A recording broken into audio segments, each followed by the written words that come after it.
Hey guys, I wanted to show you my quick little uh, FPV ground station for my Volcara Runner 250 Advance here. Uh, Currently got it powered up. The screen that I'm not using goggles. I don't particularly like the feel of goggles. So what I have here is a small screen. I think it's a 14-inch maybe, something small. I don't know. Brand is Naxa or something like that.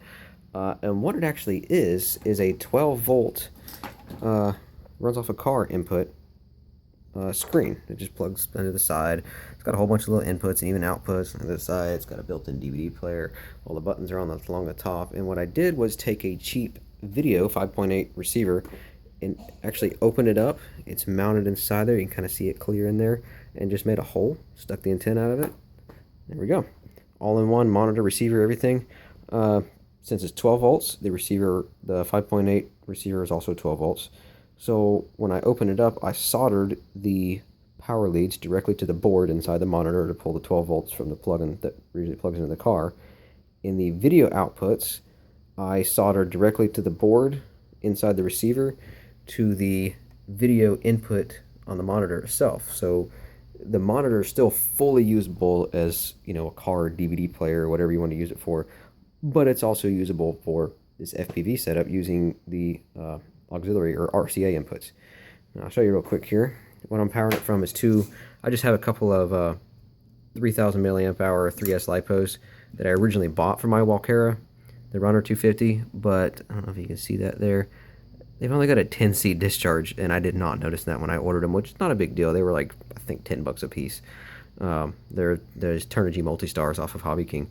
And the low C rating, they kind of heated up, and it didn't take but maybe 2 or 3 minutes before the light on the back of the Runner started blinking, saying the battery was getting low. So I decided against using these. I ended up going with these little zippy 2800 3S lipos. Excuse me, my throat's a little scratchy, got a cold. And they're a 30C, so these do great in the Volcara. They're pretty thick. They're hard to fit in there. Not really hard, but it's a tight squeeze. They work great. That one's charging after today's flying experience, so the other one is still need to be charged. It's in there right now, which is probably giving me a low. No, it's not giving me a low voltage flash yet. But anyways, this is set up. I just have 2 of them. I'm eventually going to take this and probably put these on one connector and just turn this into one big, basically be a 6000 milliamp hour 3S. And right now it's, with both of these together, each one capable of 30 amps. It's 60 amps. This TV setup is never going to pull that, but it should give me a pretty long charge. I'm curious to see what the power. I haven't even checked the voltage on these. I don't know how much they have left.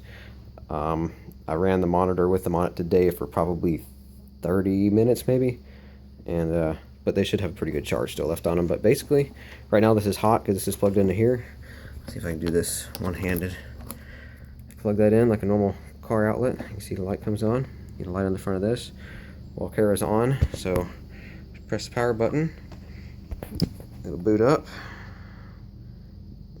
If I press the right button. There we go. I got a green light. It'll come on. And as soon as it powers up, it sees the signal from the Volcara and got video, just like that. So there you have it. And there's a little, oh, that's trippy looking, ain't it? Video within a video within a video. Videoception. But it's pretty decent response time. So no complaints. I flew it for the first time today using this monitor. Direct sunlight, you can't see it, which is, I guess, one of the benefits of goggles. But I kind of had the back of the monitor. The sun was, behind me, so it did pretty good. And being able to see it, and it worked pretty well. You'll see on my channel I have other videos flying. Only 2 so far as of the time of this video is going up of me flying FPV. One of which that ended in a spectacular spiral of death that broke one of my antenna mounts here, so I kind of tucked it in. It bent 2 props, but hey, when you have one of these, get spare props. That's the main thing you're going to destroy is props.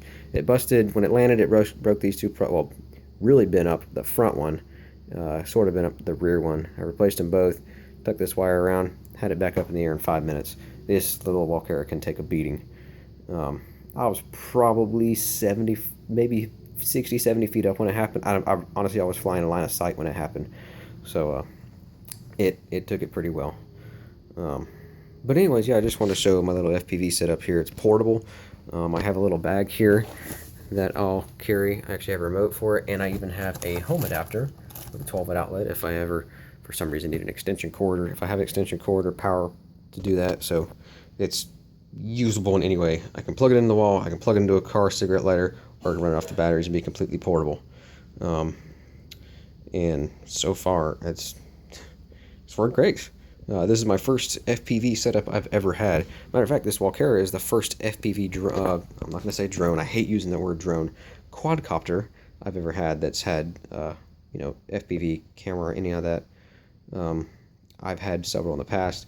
This little thing, which is now my fiance's, I'm teaching her how to fly a little bit with the cheap little SEMA X1. It was my learner, well, not really learner, it was my, I guess you could say, come back into the hobby quadcopter. A while back I had a, what was the MQX, the Blade MQX, and then I had another one that I built. It was roughly a 550 size, and I had a lot invested into that, and it spiraled to the ground, broke, pissed me off. I got out of the hobby for a while, and now I'm back in it. But anyhow, you don't have to go all out and get super expensive. I got this from a junkyard out of a van, I think it was. And everything else, the harness, is homemade, DIY stuff. This was a Y harness for XT60 plugs. I pulled the end off, soldered in a connector with the 12-volt female socket, and then that goes right to that. Open this up, soldered all my connections inside there. It's all DIY stuff, and it works phenomenal. I had it earlier today. I'm pretty sure this is elevation. I'm not sure. I have to read the manual again. I know I had that up just over 100 meters, and I'm not sure how many feet that is, but the video signal was almost perfect. It flickered a few times, getting out of reception, getting behind some trees and stuff as I was flying, but other than that, for I think these antenna RX and TX set from Hobby King, I ordered it when I ordered the quad because I didn't like the little short one. Plus, these are all right hand. I can't think of the terminology right now, but right hand turn something clover leaf, whatever they are. One's a 3, one's a 4 or something. I don't remember exactly, but I ordered them together just so they match, because I think the factory one on the Walkera is a left hand, and yeah. But anyhow, just showing you don't have to go super expensive to get an FPV setup. So, well, I mean, unless you buy an advanced version of the Walkera runner, in which case you're going to be paying a little more. But there you go.